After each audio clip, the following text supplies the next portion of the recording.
let's get to the next section here. I was going to spend a little bit of time here asking you guys about your personal practice and how it's going as far as feeling free from suffering, and how that practice of moving through postures and then seeing if there's a way for you to be in that posture without suffering is going. I feel like part of this morning's conversation maybe touched on some of that, but maybe let's just leave a few minutes here for any feedback specific to that. So with your home practice, I'd love to hear a few stories about practicing without suffering and how that's going for you. I just feel like I've been really questioning everything to the point of frustration sometimes. And I feel like I've been doing things wrong for like the past 8 years, and I don't know if I've been hurting myself. So I feel like there's a lot of questioning going on in my mind when I'm practicing now, and I'm just really forcing myself to pay attention, which I didn't do before. I would just kind of go through it, and this is what I did, this is an everyday thing, and now I'm actually looking at myself and where I'm at instead of where I want to be and what I really actually need. So a lot of paying attention happening, and the first few days it was like, oh my goodness, what am I even doing? Like, what have I been doing? Isn't that funny? So it's been really good. Yeah, and this is why I introduce satya, or truthfulness, with santosha, or contentment, as well as ahimsa, do no harm, right? So part of what you said was, I don't know if I've been hurting myself or not yet. So to a certain degree, ahimsa is do no harm. If you haven't felt pain, then, moving, the thing about you as a person is that you can move in almost any way. And every body has its own biography. So some movement that may or may not, according to a textbook, be damaging, may or may not actually work or not work in your body. There's no real way to know. But that contentment that, you're here now and you're asking these questions now, and all of the stuff that you did till you got to this point also got you here, right? So it's very, very, I find, unrewarding to do the what ifs or oh I wish, or that back reflecting. It's like the little twinges and stuff that I would feel. Yeah. I would just keep going through it because that's fine, that's normal. And now I'm actually, okay, why? Yeah. Why is that happening? And waking up is obviously not innate or comfortable for people, or people would be more awake. So congratulations in Neo. Yeah, most of these people are not ready to be unplugged. You know what I mean? That's like, you've taken the red pill. In some sense, the thing that I'm most excited about in that is there's always a grieving period whenever you kind of recognize something that doesn't work for you and you need to let it go and move to something else. There's a certain amount of grieving that you just emotionally metabolize that. But the fact that you're questioning, now that your new journey, no matter what you do, you're always going to stop and go, is that what I want? To me, that's empowered you. Yeah. Now you're the one making those decisions. Instead of following along. Yeah, and you're fortunate if nothing's gone wrong yet, because then if someone else makes those decisions for you, it's efficient. You don't have to think about it. But as soon as there's something going wrong that the information you're getting isn't helping you with, that's when it really becomes obvious that you're not in control and that you're not empowered in that practice, because you don't know what to do unless someone else tells you. Whereas now you're learning that skill set, and it is a lot more work. It is. But it's going to make you stronger. And that's a message from the Ashtanga sequence as well. You have to be stronger.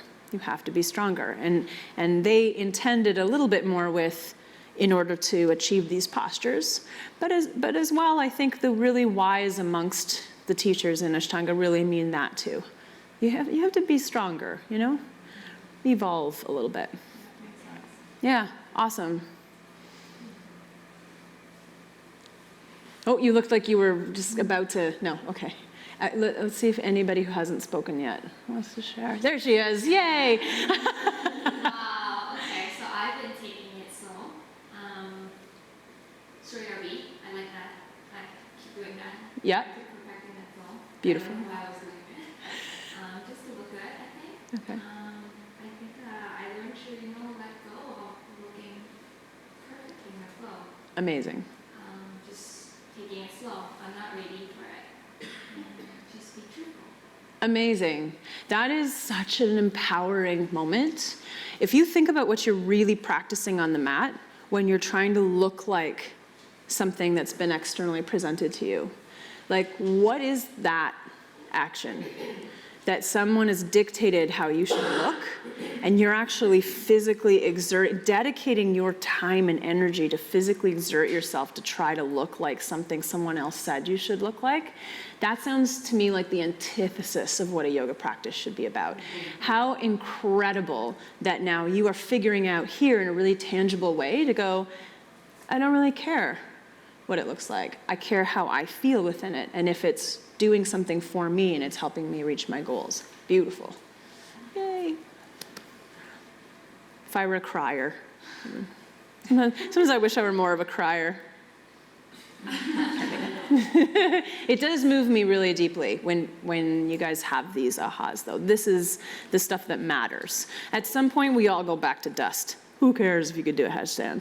But that stuff is like, that's a life well lived, you know? Yeah. No, nobody wants to follow up on that. Yeah, Stephanie, yeah. I guess for me, I'm not gonna lie, I talked over the last week because of night shift, but I like just dealing with my injury, you know, like even now I still run into practice and find I'm still getting like those frustrations just because like there's such an imbalance from like the left side to the right side, and like there's so much that I still can't do that I was able to do before without any issues, so still kind of working through that and trying to remind myself to take it slow and work on building that strength back before I rush into things. Yeah. Amazing. So Santosha and Satya, again, really important, right? To find a kind of contentment. And Santosha is always really contentious when we introduce it.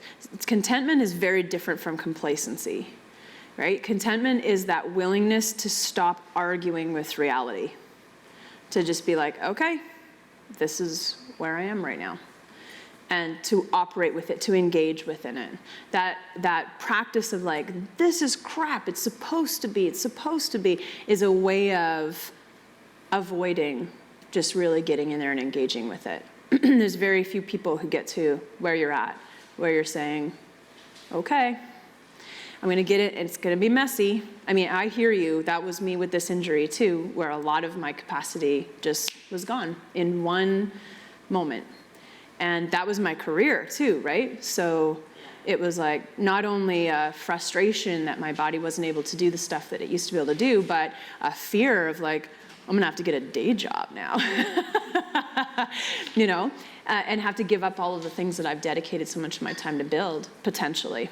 And it really didn't get better until I had the moment that you're in right now where it's like, all right, this is where I am.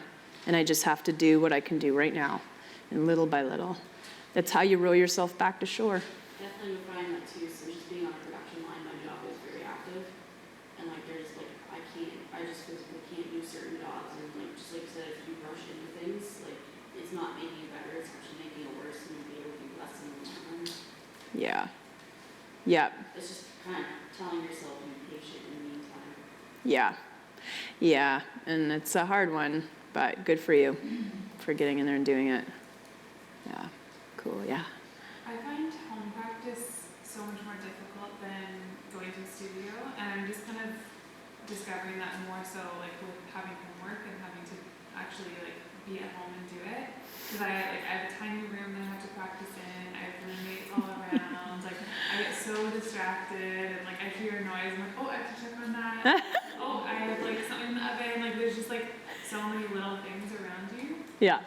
Whereas if you're in a studio with a lot of people, it's so much easier for me just to like go through it and like listen to someone talk. So that's been a challenge for me for the last couple of weeks. Yeah, and a home practice isn't essential, but it's so powerful. There's so much more that I have learned in 10 minutes of home practice than I would learn in hours of studying with other people, in part because what we'll learn in the second half of this series about pratyahara and that practice of turning the senses inward. When you're sort of externally looking for a teacher, or information or energy from the group or whatever. It's fine, like it's no big deal, but it's that act of pratyahara, of going inward to find that guidance, is kind of that next evolution of self-empowerment and self-guidance. And you're right, it takes another layer of energy. It's like an electron trying to jump a, now I jumped in. I'm not gonna sound like Justin Trudeau at all. Like, let me just explain quantum computing. What am I trying to say? They jump, is it orbit?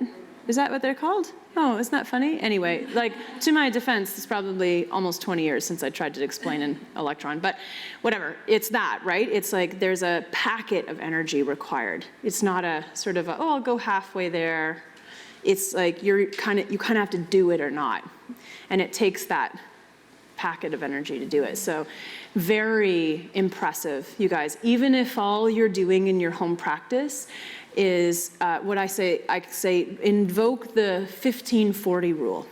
Book off 40 minutes for the amount of time you would practice, commit to 15. Because it's almost always pretty easy to say, if I can't commit to 15, now I'm just being lazy, right? Get on your mat, move for 15 minutes. If you still get to the end of that 15 and go, I just don't want to be here, then you're fine, give yourself permission to leave. But book the 40 minutes just in case, because more times than not, you'll get through that 15 and you'll be like, okay, it's getting over that inertia, right? It's that kind of initial amount of force you need to get your body into motion.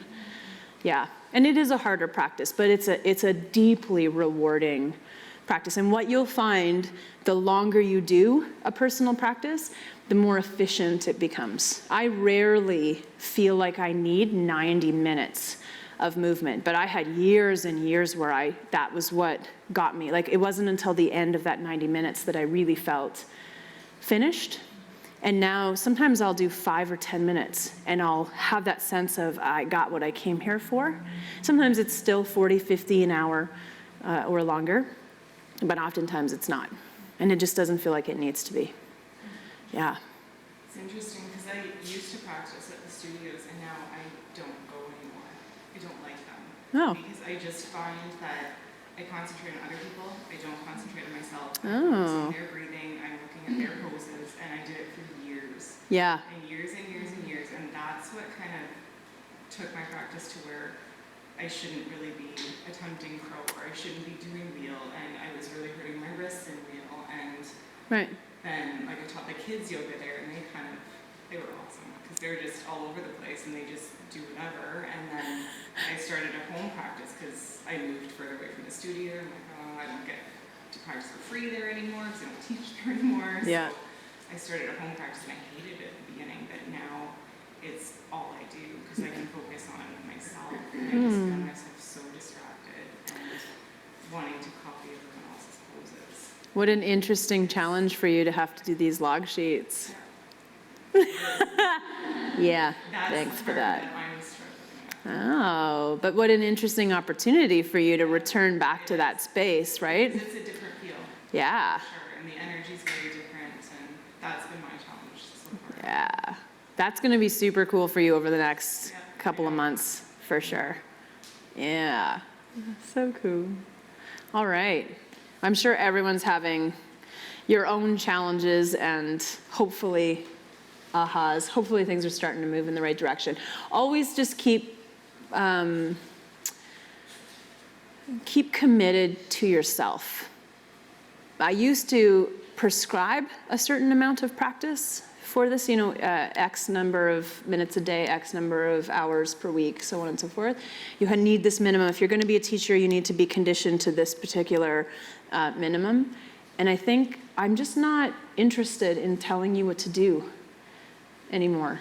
I think you're all really wise, capable people. And I'm happy to act as a boundary for you. Like, I'm happy to kind of create forms and shapes that help support you.